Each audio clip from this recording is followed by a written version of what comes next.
inside. Only look inside. If you would know, my God,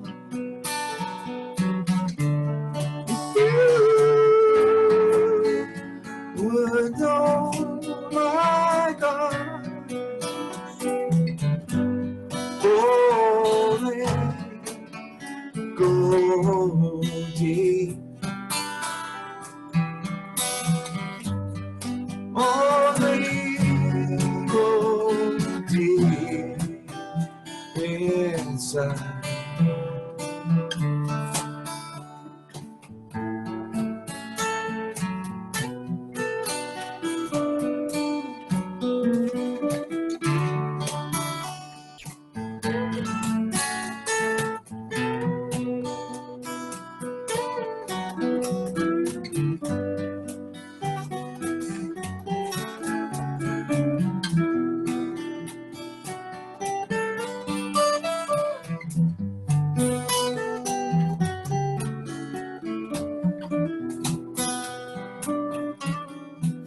If you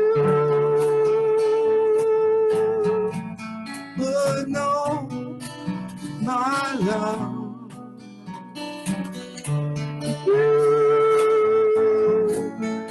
would know my heart. If you would know, my God, only go deep, go inside. Only go deep down. Only go deep down inside.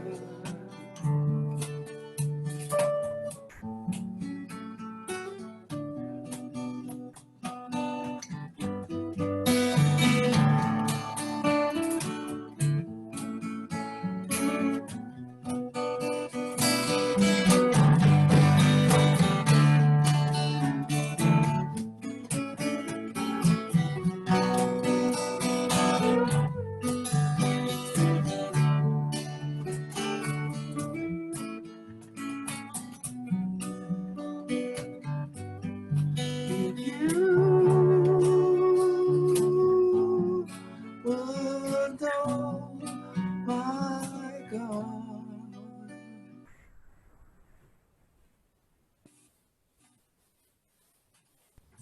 Thank you, Lawrence. Eric will guide us in meditation, and his talk will follow.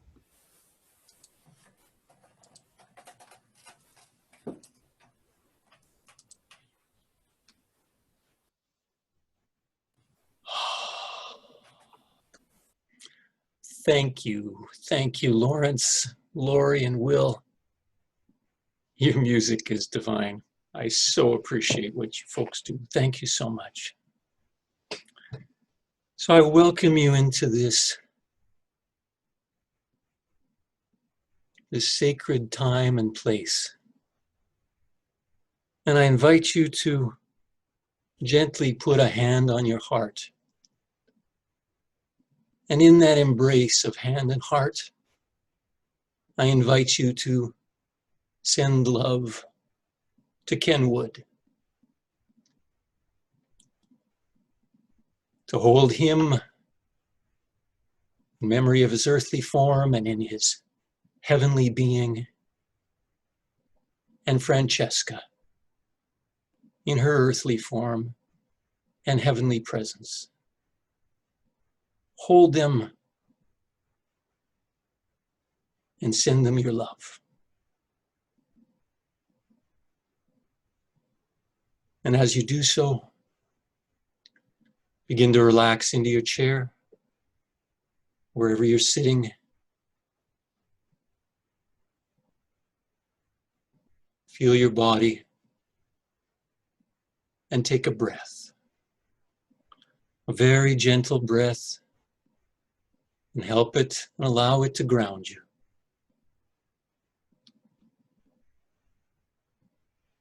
And begin to turn within.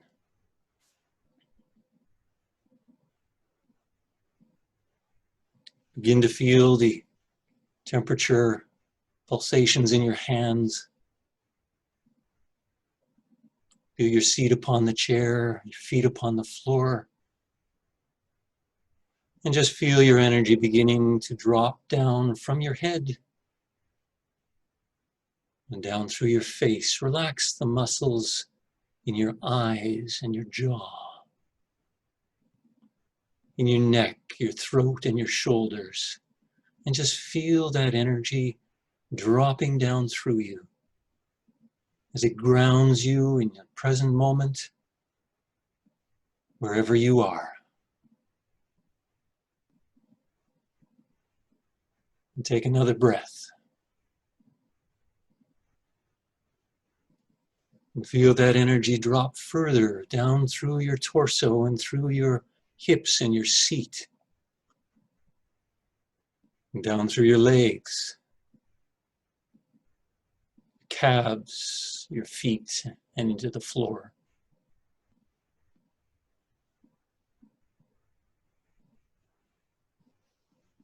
And begin to turn to that larger, deeper presence that you are.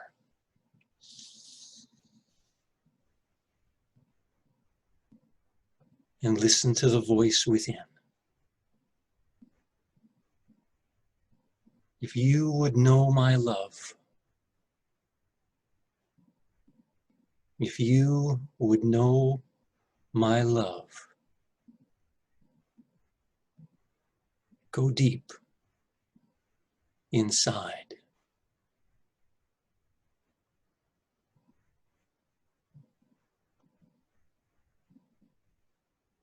If you would know my heart, the beating heart of all that is and all that you are, go deep inside.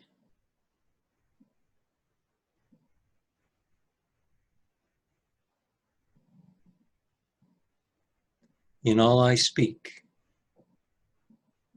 in all I see, in all I do, I shall see and share and be love. Let those thoughts ripple through you for a few moments in the silence.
Now, very gently, I invite you to come back into the presence of the room.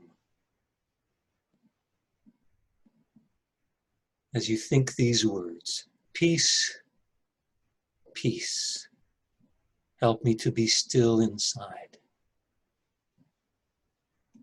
Help me to come back into this world and into this life, more deeply connected with you. Peace, be still. Begin to feel a pulsing movement in your hands, sensations in your feet. Come back into the room. Open your eyes. See the room, the screen, whatever's around you, and come back fully into this present moment for today's talk and the rest of this service. And remember to breathe.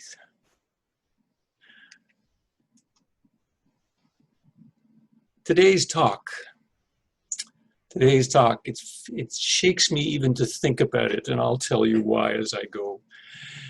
I've called it, Would You Be Willing?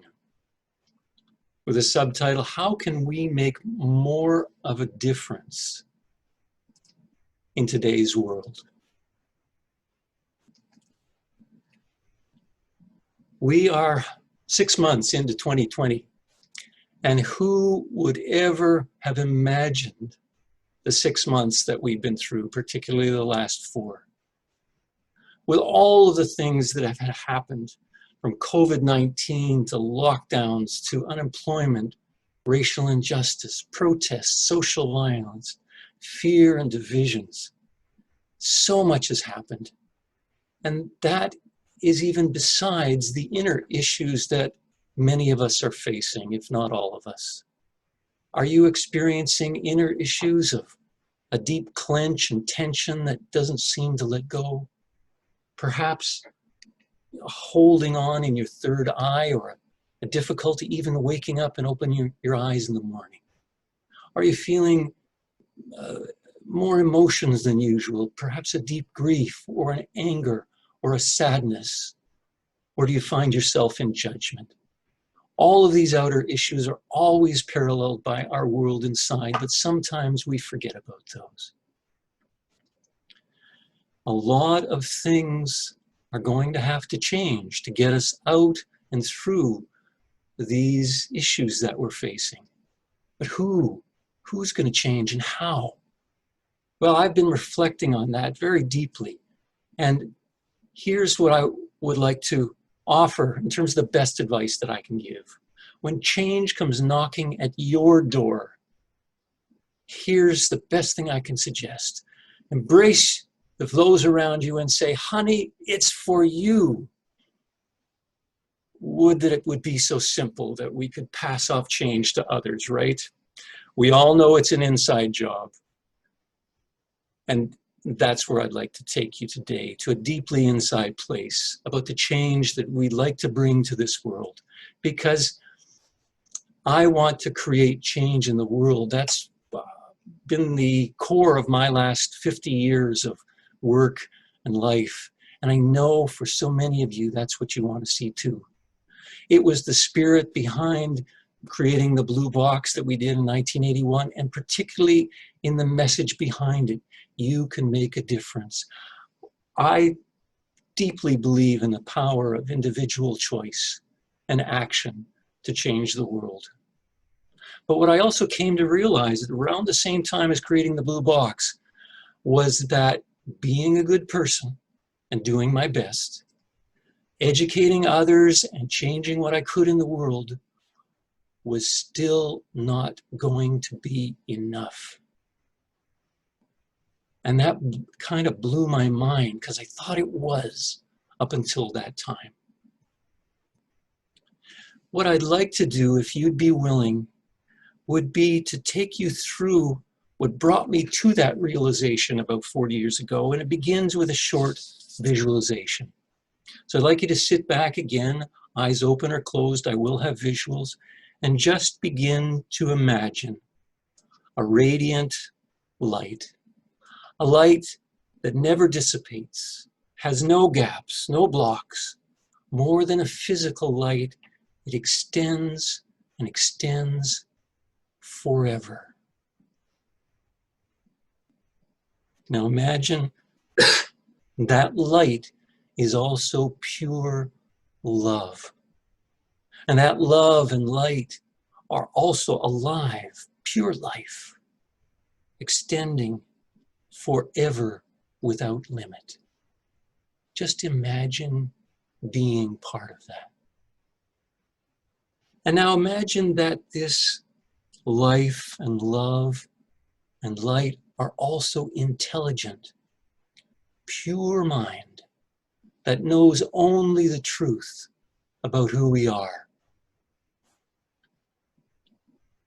Just sit in that radiance for a moment and experience it.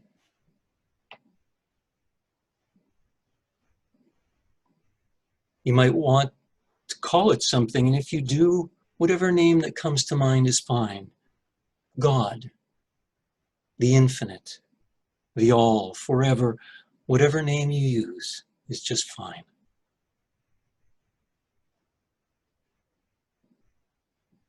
Now imagine that this light that extends with love and intelligence forever is also the source of all life in the universe, and it begins creating like itself. Each one purely like the one that created it, without limitation and without end.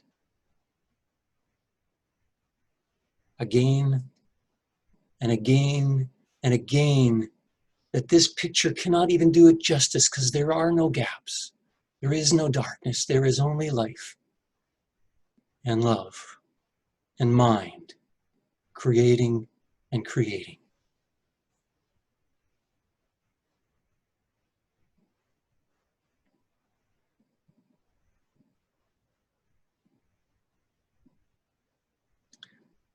Now imagine, excuse me a minute, imagine that that's who you are, and that the created ones, the Christ mind, the beloved, are what you are. And now I invite you to come back to the room for a moment. Back to this current reality. Back to your thinking mind so that I can pose a few questions to you. Imagine for a moment what would happen that if in the mind of the created, the beloved, the Christ, there came into it a thought that was not true, a thought that was not wholly loving towards the rest of the creation. How might that mind react to that thought? Well, none of us knows that in the eternal sense, but think about your own mind. Have you ever had a thought that was off? Well, I know I'm talking to a unity congregation, so that may not be true here, but have you ever had an angry thought, an unloving thought, a judgmental thought, a thought of putting yourself or somebody else down? Well, supposing you had, how would you react if God, the source of all love, told you that that was not loving? Would you take it lightly, or would you perhaps respond with embarrassment or shame? Would you feel like you had just done something very wrong? Most of our human minds would. And in fact, in A Course in Miracles, it says that's what happened to our collective mind. That into that mind came that thought, and instead of passing over it and letting it go, our mind flared with fear at what we had done.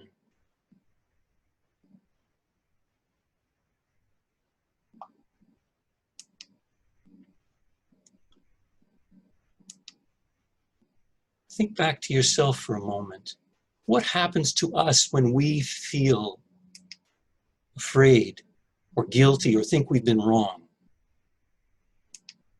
What do our personal minds do? Think about yourself here. Well, one of the things we do is we try to protect ourselves by hiding, by not seeing it. We try to get rid of these thoughts by forgetting what we've done. And we project them onto others by blaming them or saying that they did it. This is the way that our human mind copes with these fearful or guilty thoughts. Perhaps some of you remember a cartoon from some years ago called Family Circus by Bill Keane. Here's one example where a mother asks a young child, "Who threw sunflower seeds all over this floor?" And the young child responds, "Not me. It's only natural, right?" How many of us have responded that way?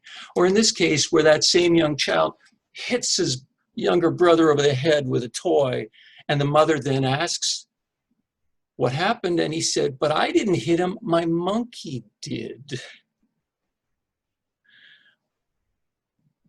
We all as human beings have difficulty looking at the things that we've done or feeling the thoughts that come with it.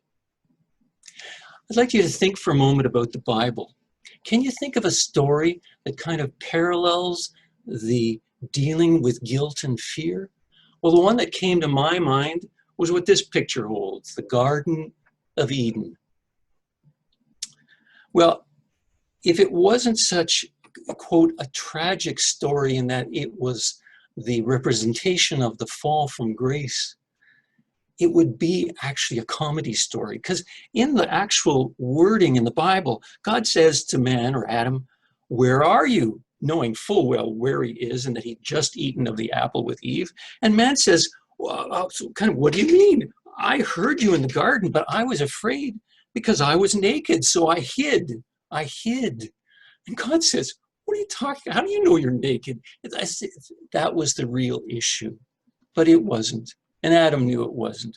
Well, then Adam recognized that that wasn't going to get him through. So he said, "Well, the woman you put here with me, she gave me some of the fruit and I ate it," putting the blame onto her, as we've often done throughout the ages.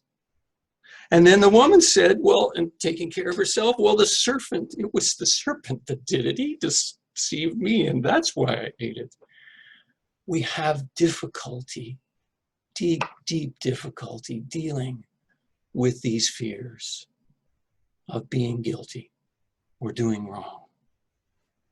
But there's also a very important line at the beginning of the Garden of Eden section, and it's this. In the Bible, it says, "A deep sleep fell upon Adam, and he slept." And all of the rest of the Garden of Eden section comes after that. Well, that's important because what it says in the Course in Miracles, Jesus says that's also what happened to our universal mind. Into that mind, when that thought came and the fear and the guilt and the shame came up, what our universal collective mind did was it fell asleep so as not to have to look at it, not to have to see. And in that dream state, this is what our mind did. We denied the idea of God so we wouldn't have to remember him or her or it or whatever pronoun you want to use. We separated ourselves in thought from the rest of creation. And we attacked ourselves for what we believed we had done. Can you imagine the fear that a loving being would be in to do that to itself? But that's in fact what we do personally every day. But still in this universal mind, our universal mind also forgot our true nature and took on qualities opposite to God as a way of forgetting what God was. And these were some of the qualities: fear, limitation, powerlessness, loss, and death.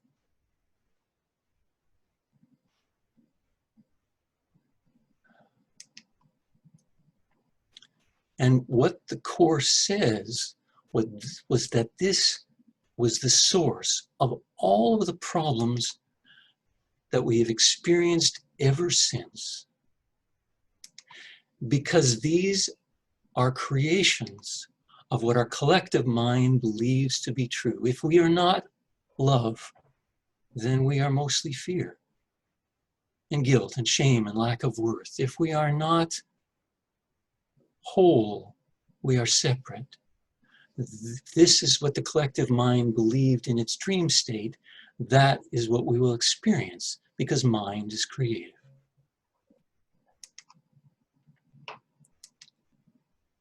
The good news is, and really there is good news in this, is that these can also be undone at this same level because they are not ultimately true. And that is the power of our thoughts, and that is the essence of what unity has tried to teach for over 100 years. I invite you to take just a breath and a pause for a moment, because I know that those are some challenging thoughts for me to have grappled with. So as you relax for a minute, I'll just speak about myself. When I read that in A Course in Miracles 39 years ago, I got it. My scientific, rational mind, even though it had been educated in a different way, got that this was a larger worldview than I'd ever heard, but that it made sense. But, there's always a but, right? I couldn't imagine ever saying those things to anyone, anywhere, because they went against all the science I knew, and they were religiously oriented or spiritually oriented, and I wasn't at that time. So what did I do? I ran and I hid. That's the way my mind took care of itself, is I covered myself over as if with a box over me. And that's the way I lived. And today is the first time I've ever told this worldview to anyone since I read about it in A Course in Miracles 39 years ago. It has been so deeply threatening to my psyche, but bit by bit by bit, partly because of the times we're in, I knew that I needed to go to another level of honesty and vulnerability. And partly because, as our theme for the month says, I want to be free. I need to come out with my own truths. And that's part of telling that story. So what if that was what actually happened, and that is the worldview of who we are and what we are, and the promise of who we are and can return to? How do we get back to that home that we were? How do we get back to that garden, so to speak? And this is a really important part because we're still in the world, how do we use these awarenesses to solve our human worldly problems? So in the final part of this, I would like to explore that very briefly. And this is where we connect with Angelika's great talk last week, because her theme was essentially that our core work is to shift from my will to thy will. And in that, I would describe it as moving it from thinking with just our human brain and our separate self to thinking with our worldly mind, our worldly heart, and our worldly light. And in doing so, we allow God in again.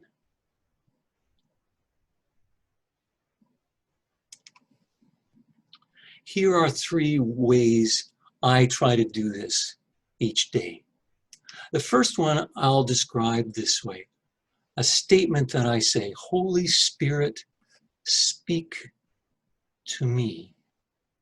Now, if Holy Spirit kind of jangles your chimes a little bit, it certainly did for me. What Course in Miracles says is it's simply the bridge in consciousness between the divine state of God and the separate mind of humanity.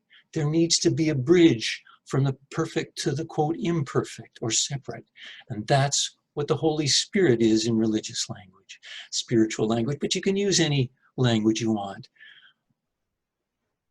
Love, speak to me. If you look at all of the problems we're experiencing on the outer form, from COVID to racial injustice and process and unemployment, financial problems, and our inner world, the inner issues we're facing, with all of those problems, to put it frankly, we need help to get through them. The human mind isn't going to be enough, at least in my humble estimation.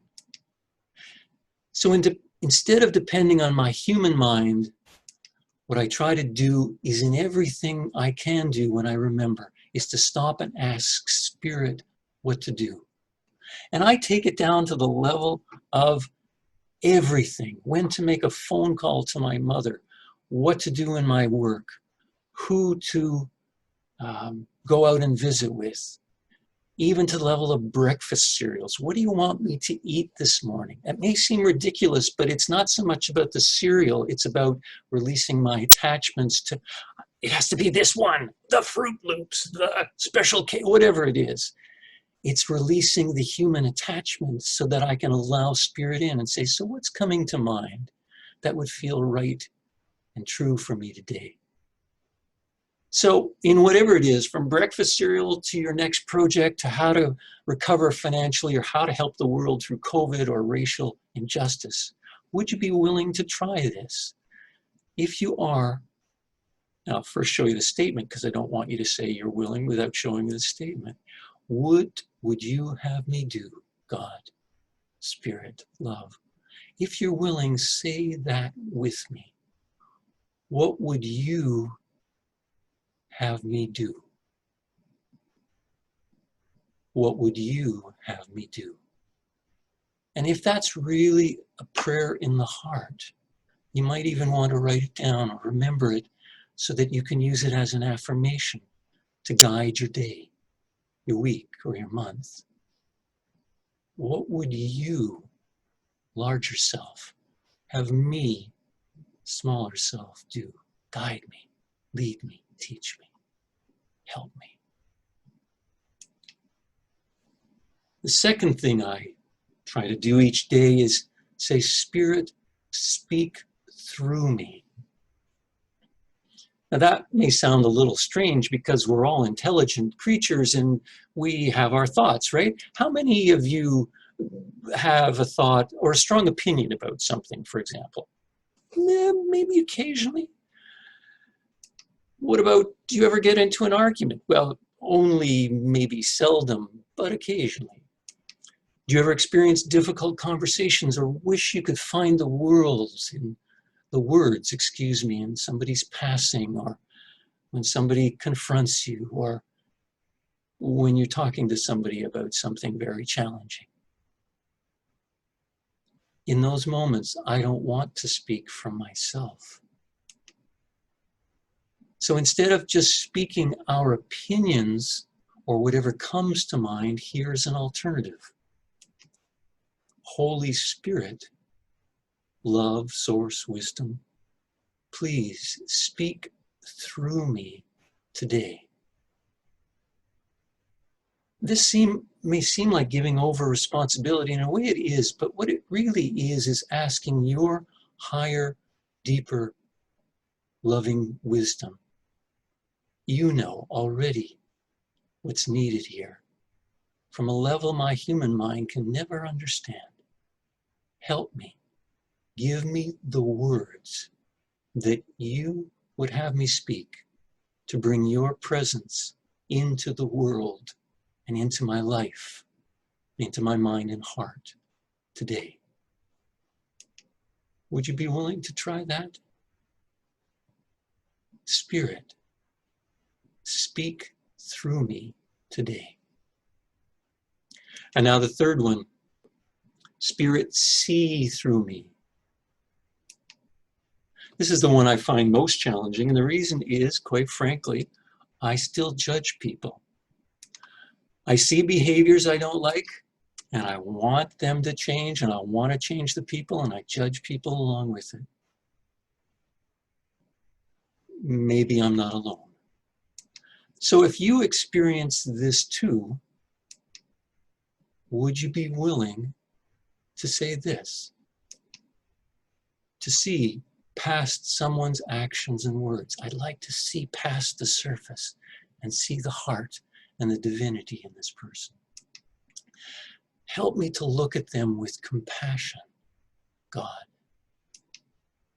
can I see, would I be willing to see their beauty, their light, and their goodness instead of the judgment that I hold in my mind and the, quote, evil that I see in them? Spirit, look at this with me as one of my prayers. And I also say it this way: see through my eyes. See through my eyes today. See through my eyes as I look on my world and each person today. You see, unity and A Course in Miracles aren't just about changing conditions in the world. They're about healing our problems, all our problems, at their source. And the only way we can do that is with a higher wisdom. And so the question may come up, does that mean we don't take physical or worldly action? And the answer is absolutely not. Actions are part of how we live in this world. But it's about operating and creating change in a different way. It's about releasing our conscious and unconscious thoughts like fear, guilt, separation, and judgment. And we need help doing that, don't we? At least I do. And then it's having our actions guided, our words, our thoughts, our actions, our sight, guided by our higher will of wisdom and light and love. That's where I went to 40 years or 39 years ago to try to create change at a deeper level. And I've actually found that it works far more effectively than anything I had done humanly before. So with that, I'd like to say a huge thank you for being willing to consider some pretty radical thoughts, at least to the regular mind, the scientific mind, for being willing perhaps to say some words that might not be part of what you're used to saying. And most of all for, and this is the one I find most challenging, embracing me, for being willing to listen, to be a community of support and love in hearing my voice that I try my best to share with you. Thank you and God bless.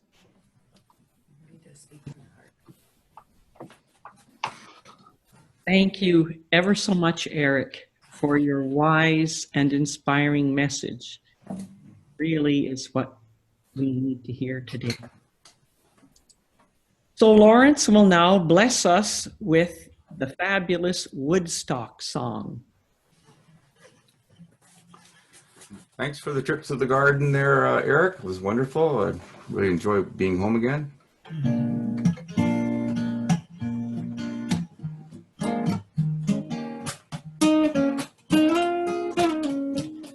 I came across a child of God. He was walking along the road, and I asked him, tell me, where are you going? And this he told me.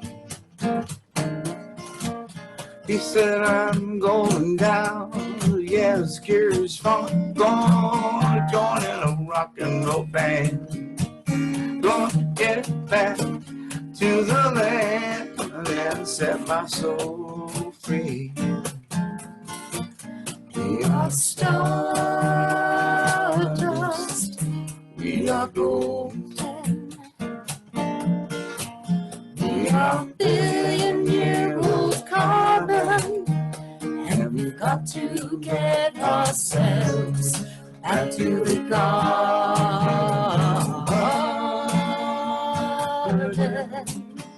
Well, that I can walk beside you, I have come to lose the smoke, and I feel like I'm a cold and softly turning. And And maybe it's the time of year. Yes, maybe it's the time of man. And I don't know who I am, but life is for learning. We are stardust, we are golden. We are a billion-year-old carbon, and we've got to get ourselves back to the garden.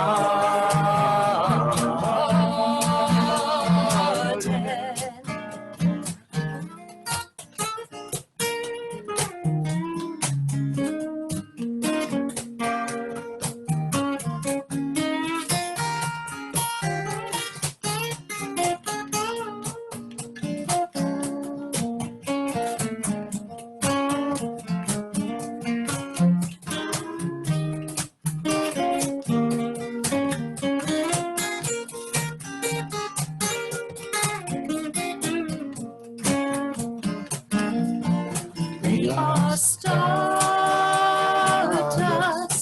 we are golden. We are a billion-year-old carbon, and we've got to get ourselves back to the garden.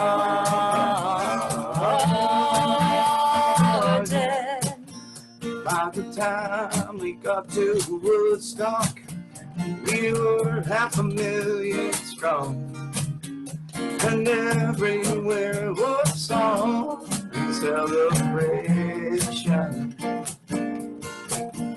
And I dreamed I saw the farmers, jet planes riding shotgun in the sky, turning as the butterflies above our nation. We are stardust, we are golden. We are a billion-year-old carbon, and we've got to get ourselves back to the garden.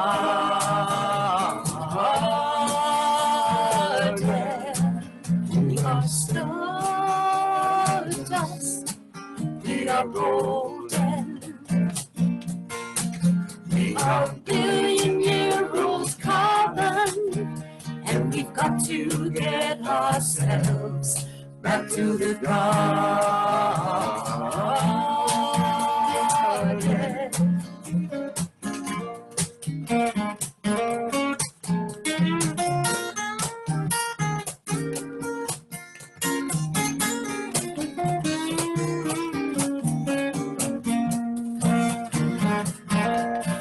We are stardust, we are golden. We are a billion-year-old carbon, and we've got to get ourselves back to the garden.